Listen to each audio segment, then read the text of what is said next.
कभी कभी दुकानदार आपको कुछ सामान खरीदने से, आप 500 को नोट देते हैं दुकानदार को, आप 200 का सामान खरीदते हैं, भूलकर आपको 200 रुपये काट के 300 घुमाने का जगह में आपके 350 घुमा दिया, गिनती करें 50 रुपये ज़्यादा आ गया। हम कभी कभी चुपचाप पॉकेट में ले लेते हैं, लेकिन परमेश्वर तो देखता है।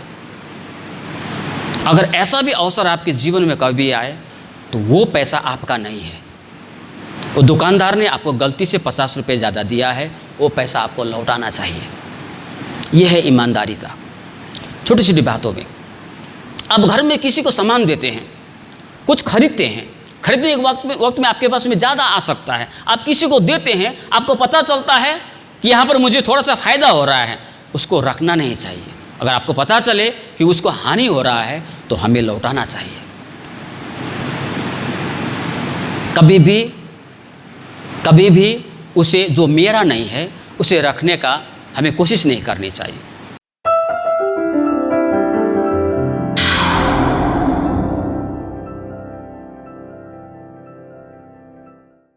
जय मसीह। एक बार फिर से, तो आज हमारा विषय क्या है? बुराई को त्यागो, बुराई को छोड़ो और भलाई का पीछा करो, भलाई का अनुसरण करो। ये आज का हमारा विषय है। व्यवस्था विवरण 25 अध्याय 13 से लेकर 19 पद तक। अपनी थैली में भांति भांति के अर्थात घटती बढ़ती बटखरे न रखना। अपने घर में भांति भांति के अर्थात घटती बढ़ती नपुए न रखना। तेरे बटखरे और नपुए पूरे पूरे और धर्म के हों, इसलिए कि जो देश तेरा परमेश्वर यहोवा तुझे देता है उसमें तेरी आयु बहुत हो। क्योंकि ऐसे कामों में जितने कुटिलता करते हैं वे सब तेरे परमेश्वर यहोवा की दृष्टि में घृणित है। स्मरण रख कि जब तू मिस्र से निकलकर आ रहा था तब अमालेक ने तुझसे मार्ग में क्या किया, अर्थात उनको परमेश्वर का भय न था। इस कारण उसने जब तू मार्ग में थका मांदा था तब तुझ पर चढ़ाई करके जितने निर्बल होने के कारण सबसे पीछे थे उन सबों को मारा। इसलिए जब तेरा परमेश्वर यहोवा उस देश में जो वह तेरा भाग करके तेरे अधिकार में कर देता है तुझे चारों ओर के सब शत्रुओं से विश्राम दे, तब अमालेक का नाम धरती पर से मिटा डालना और तुम इस बात को न भूलना। आमीन। हम सभी को कहानी पता है कि अदन की बाग में जब परमेश्वर ने आदम हवा को रख दिया था तो परमेश्वर ने आदम को पहले आज्ञा दिया था कि हे आदम, इस वाटिका में अर्थात इस अदन के बाग में जितने भी फल है वो तेरे लिए है, तू बेखटके खा सकता है।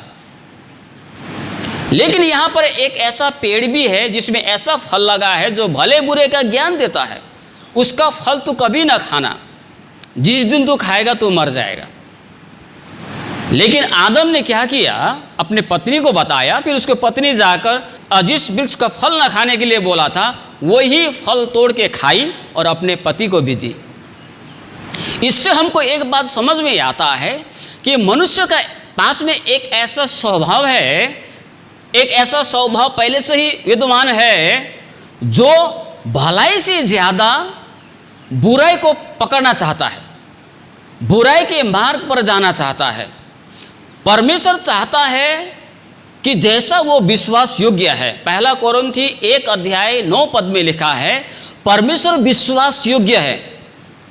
और प्रभु यीशु ने मत्ती सुसमाचार 5 अध्याय 48 में कहा, जैसा तुम्हारा स्वर्ग पिता सिद्ध है उसी तरह तुम्हें भी सिद्ध होना चाहिए, तुम्हें सिद्ध बनना चाहिए बोल के प्रभु यीशु ने भी मत्ती सुसमाचार 5 का 48 में कहा।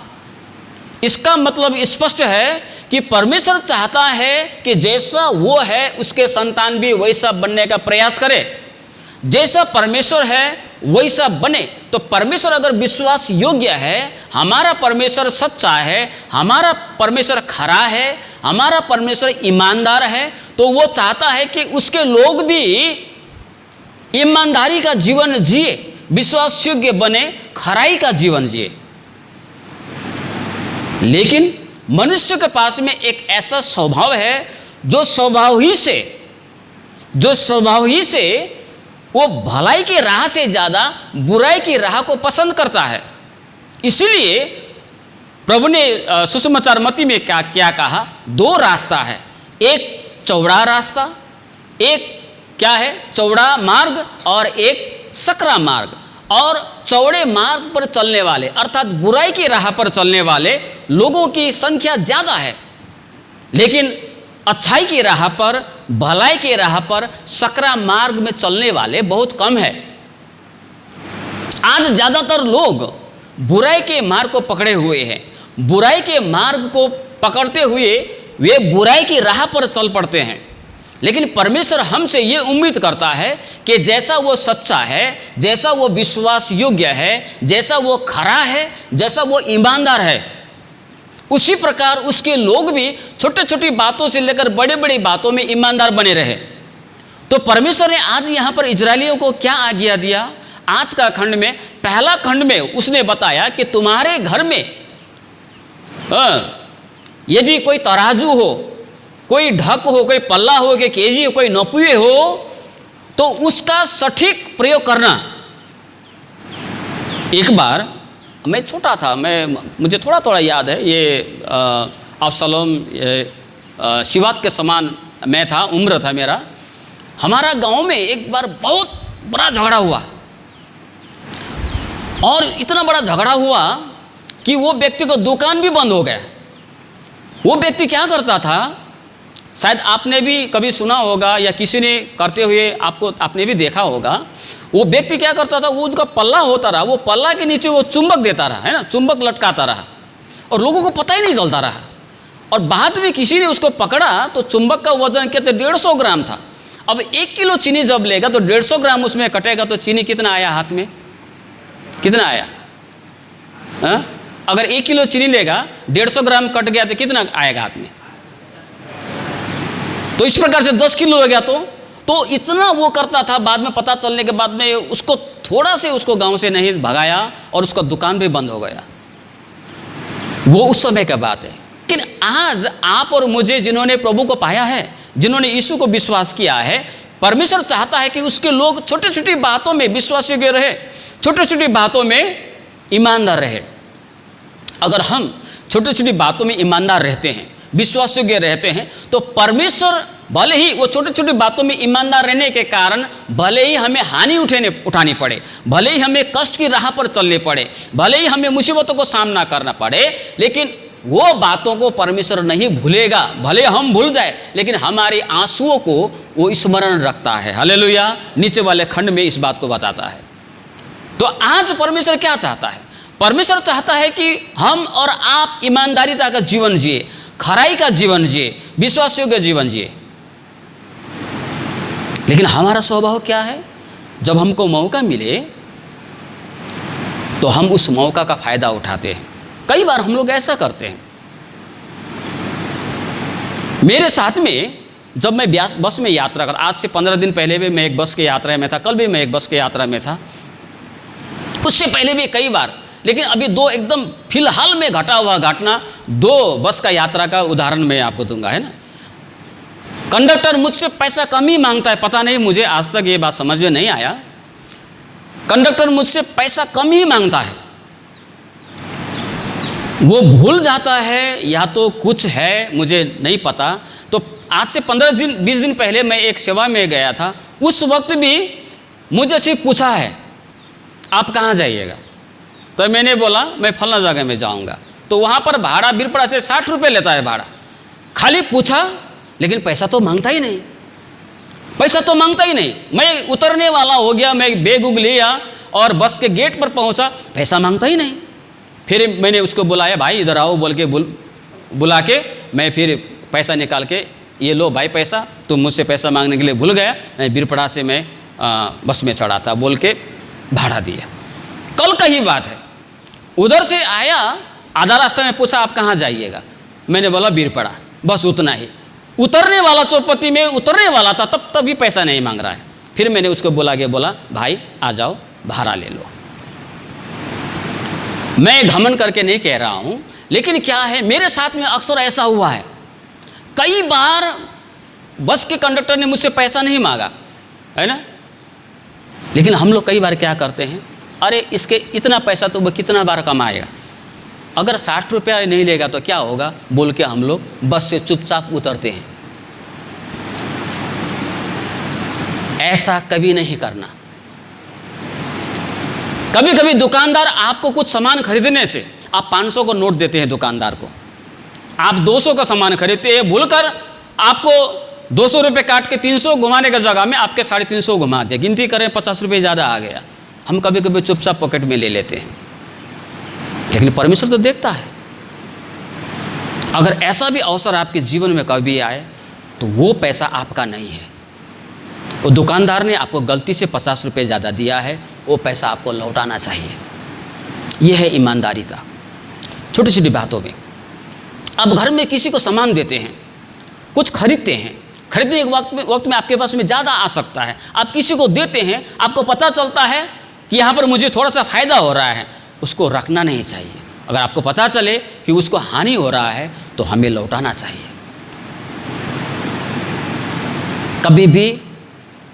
कभी भी उसे, जो मेरा नहीं है, उसे रखने का हमें कोशिश नहीं करनी चाहिए। जब हम ईमानदारीता का जीवन जीते हैं ना, तो परमेश्वर उस ईमानदारीता को याद रखते हैं, लेकिन हम लोग भूल जाते हैं।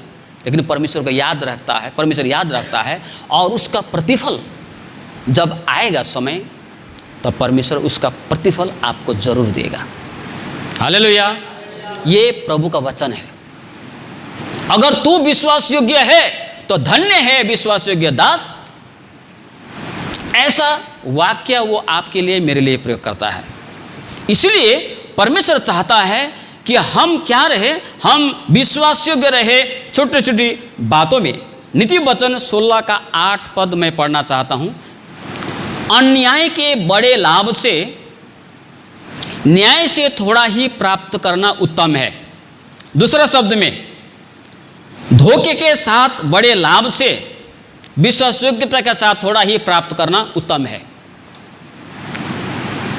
हो सकता है कभी हमको बड़ा हाथ लगे, लेकिन वहां पर हमें बुराई स्वभाव नहीं अपनाना। हमको बुरा नहीं बनना है, परंतु भलाई का अनुसरण करना है। चौड़े मार्ग में नहीं, परंतु सकरे मार्ग पर चलने के अभ्यास हमें होने चाहिए। इसलिए कभी दुकान में हम कुछ कपड़ा खरीदने जाते हैं, मैंने बहुत बार ऐसा देखा है। हम दाम करते एक कपड़ा को, लेकर दुकानदार उससे ज़्यादा कीमती कपड़ा हमें देता है। हमें पता चलता है कि मैंने ये कपड़ा का दाम किया था, लेकिन वो मुझे दे रहा है इतना, 400 का किया था, वो 800 का कपड़ा मुझे दे रहा है। हमको पता है, पैक भी हो गया, लेकिन हम लोग चुपचाप रहते हैं। कितने सारे जगहों पर हम चुक जाते हैं, कितने सारे जगहों पर हम छोटी सी लाभ के लिए, छोटे से फायदे के लिए हम चुपचाप रह के अपने झोले में, अपना पॉकेट में हम उसे लगा के हम लोग लौट आते हैं। कभी कभी पैसा को देते वक्त कुछ पैसा ज़्यादा आ जाता है, लेकिन उस वक्त में अगर आप अपनी ईमानदारीता को दिखाएंगे तो एक तो उस व्यक्ति के लिए आप गवाही ठहरेंगे, दूसरी बात परमेश्वर आपकी ईमानदारीता को याद रखता है। हालेलुया। अय्यूब के विषय में परमेश्वर ने क्या कहा? अय्यूब के विषय में बोलता है, क्या तूने देखा है वो कितना ईमानदार है, कितना खराई से जिंदगी जीने वाला मेरा दास है। ये परमेश्वर चाहता है। इसलिए मैं बहुत सारी बातों को बता सकता हूं, लेकिन इतना समझ लीजिए कि कभी भी आपको ऐसा, आपके पास में ऐसा अवसर आए जो आपका नहीं है और आपको वो मिले, या ऐसा कुछ जो गलती से आ जाए, उसे लौटाने से या तो उसका ठीक प्रयोग करने से कभी भी आप न चुके, क्योंकि परमेश्वर आपकी भलाई के कार्य को, आपकी ईमानदारीता को परमेश्वर देखता है। बच्चा है, इसको क्या मालूम, बोल के, है ना, बच्चा है, इसको क्या मालूम, बोल के कभी भी कम मत देना है। मौका का फायदा नहीं उठाना है, बोल के मैं बोलता रहा। इसलिए हम सभी को आज का इस सुबह में ये संदेश है परमेश्वर की ओर से कि परमेश्वर चाहता है कि हम बुराई की राह को छोड़े, बुराई की भावनाओं को छोड़े, बुराई की सोच को छोड़कर, बुराई की राह को छोड़कर हम लोग नेकी की राह पर चले, भलाई की राह पर चले, सकरा मार्ग पर चले। भले हमको हानि क्यों ना उठाना पड़े, लेकिन वो परमेश्वर याद करता है। नीचे अमालेकी जाति का एक जिक्र है। जब इजरायली जब मिस्र देश से निकल कर आ रहा था, वे सब लोग आ रहे थे, तो रास्ते में अमालेकी जाति ने उसको बहुत दुख दिया था। कई लोगों को मार डाला, जो कमज़ोर लोग थे, दुर्बल लोग थे, अमालेकी जाति ने उनको मार डाला, इजरायलियों को बहुत दुख दिया। वे लोग कुछ कर नहीं पाए क्योंकि अमालेकी ज़्यादा थे और इन लोग रास्ते में भूखे प्यासे थे। बल ताकत न होने के कारण भी हो सकता है वो लोग युद्ध नहीं कर पाए, लेकिन परमेश्वर उस बात को नहीं भूला था। हालेलुया। शायद वो लोग भूल गए क्योंकि रास्ते में कई सारे लोगों ने आक्रमण किया। इजरायली भूल गए होंगे कि कोई एक जाति था अमालेकी जिन्होंने हमारे ऊपर बहुत क्रूरता का व्यवहार किया था, भूल गया होगा। लेकिन परमेश्वर उसके दुख को स्मरण रखता है यहाँ पर और बोलता है जब तुम वहाँ पर पहुँचे तुम उनका क्या करना, नामो निशान मिटा डालना। आज हमारे लिए क्या है, आज हमारे लिए क्या संदेश है? क्या हम भी वैसे ही करने चाहिए? नहीं, प्रभु यहाँ पर कहता है उसका नामो निशान मिटाना। हमारे जिंदगी में कई सारे स्वभाव होंगे, है ना, जो बुराई का स्वभाव होगा, बुरा स्वभाव होगा, उसको उसका नामो निशान हमारे जीवन से दूर करने का प्रयास हमारे होने चाहिए। आज हमारे लिए ये है कि हमारे ज़िंदगी में ऐसा कुछ भी बुराई है तो उसको दूर करने की ज़रूरत है। रोमी 12 अध्याय 14 से 21, कई सारे ऐसे लोग हमसे भी व्यवहार करते हैं आज, लेकिन हम लोग उस व्यवहार के बदले हम लोग कई सारे और भी जो नहीं करनी चाहिए उसको कर देते हैं। यहाँ पर रोमी के पत्री 12वां अध्याय 14 से लेकर 21 तक मैं पढ़ूंगा। क्या लिखता है यहाँ पर? अपने सताने वालों को आशीष दो, आशीष दो, श्राप न दो। आनंद करने वालों के साथ आनंद करो और रोने वालों के साथ रोओ। आपस में एक सा मन रखो, अभिमानी न हो परंतु दिनों के साथ संगति रखो। अपनी दृष्टि में बुद्धिमान न हो। और नीचे लिखता है बुराई के बदले किसी से बुराई न करो। जो बातें सब लोगों के निकट भली है उनकी चिंता किया करो। जहाँ तक हो सके तुम भरसक सब मनुष्य के साथ मेल मिलाप रखो। हे प्रियो, बदला न लेना परंतु परमेश्वर के क्रोध को अवसर दो, क्योंकि लिखा है बदला लेना मेरा काम है। प्रभु कहता है मैं ही बदला लूँगा, अब मैं ही बदला दूंगा।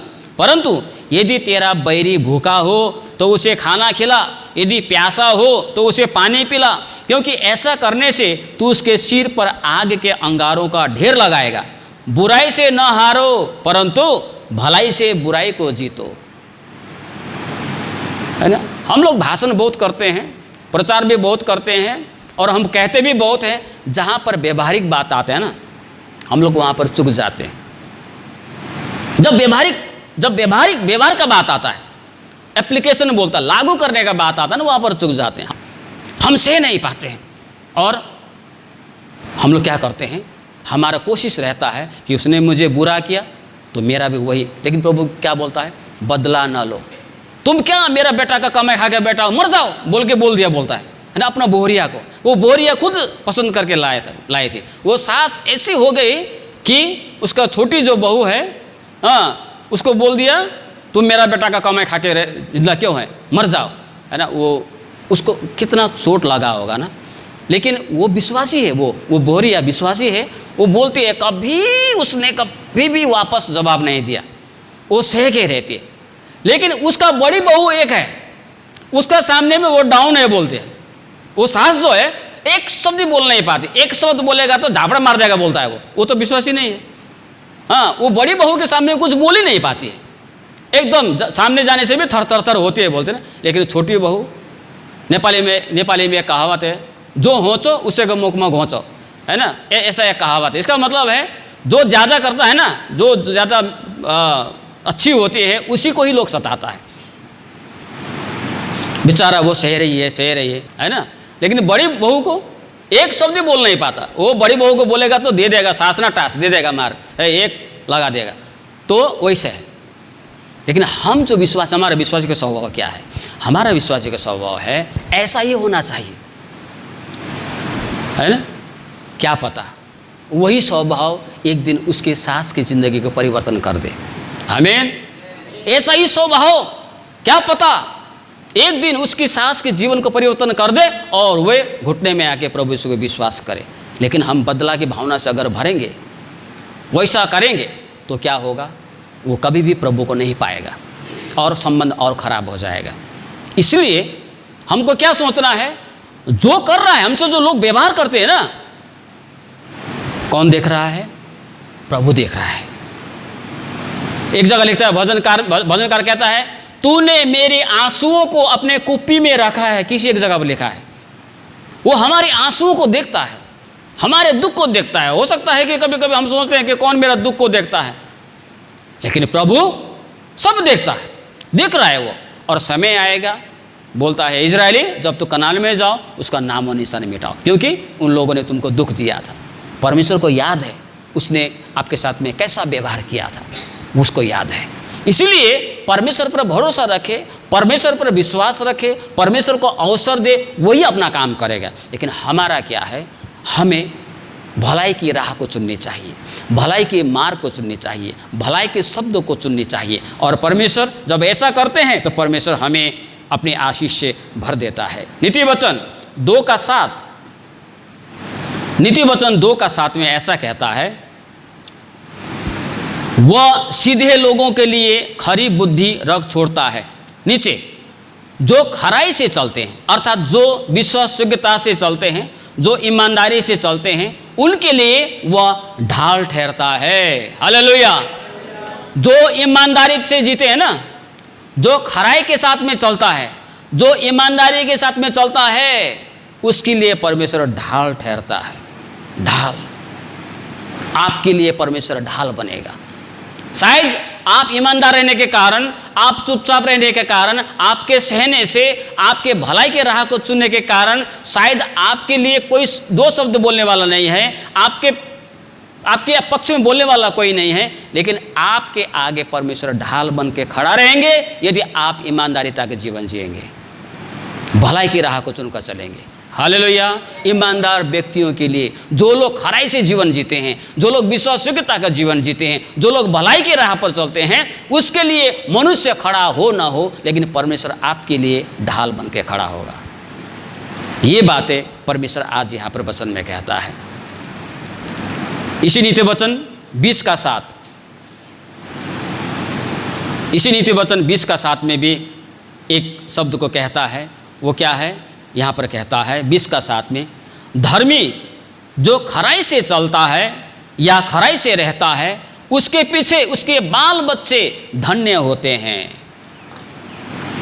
एक और परिणाम, अगर हम विश्वासयोग्यता का जीवन जिएंगे, शायद हमारे जिंदा रहते हमें देखने का अवसर नहीं मिले उसका प्रतिफल कभी कभी, लेकिन उसका परिणाम हमारे बच्चे, उसकी आपकी विश्वासयोग्यता का इनाम, आपकी ईमानदारिता का इनाम हो सकता है। आपको मिले ना मिले, मिल भी सकता है, ना भी मिल सकता है, लेकिन परमेश्वर का याद रहेगा और उसका इनाम परमेश्वर आपके बच्चों को दे सकता है, आपके संतान को मिल सकता है, आपकी ईमानदारिता का प्रतिफल। ये परमेश्वर का वचन कहता है। इसलिए कभी भी मौका का फ़ायदा नहीं उठाना है, कभी भी लोगों के अज्ञानता का फ़ायदा नहीं उठाना है, कभी भी उसके भूल का फ़ायदा नहीं उठाना है। लेकिन हमें छोटी छोटी बातों में, चाहे नपुए के बात हो, चाहे नापतोल का बात हो, चाहे कुछ भी खरीदारी की बात हो, बेचने की बातें हो या लेने के बातें हो, लेन देन के बातें हो, हर वक्त में जहाँ पर आपको थोड़ा फ़ायदा हो सकता है जो धोखे से हैं, तो उस फ़ायदा में नहीं जाना है, लेकिन अपनी ईमानदारी तो को वहाँ पर दिखाने की ज़रूरत है। हालेलुया।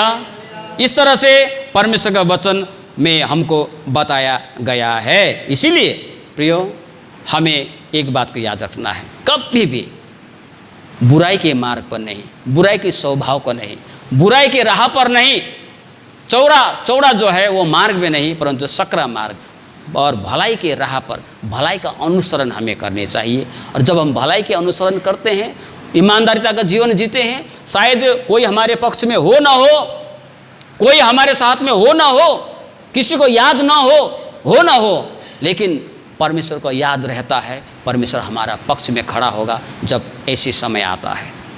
ये परमेश्वर का वचन आज हमको सिखाता है। सो परमेश्वर इन छोटे से वचन में हम सभी को आशीष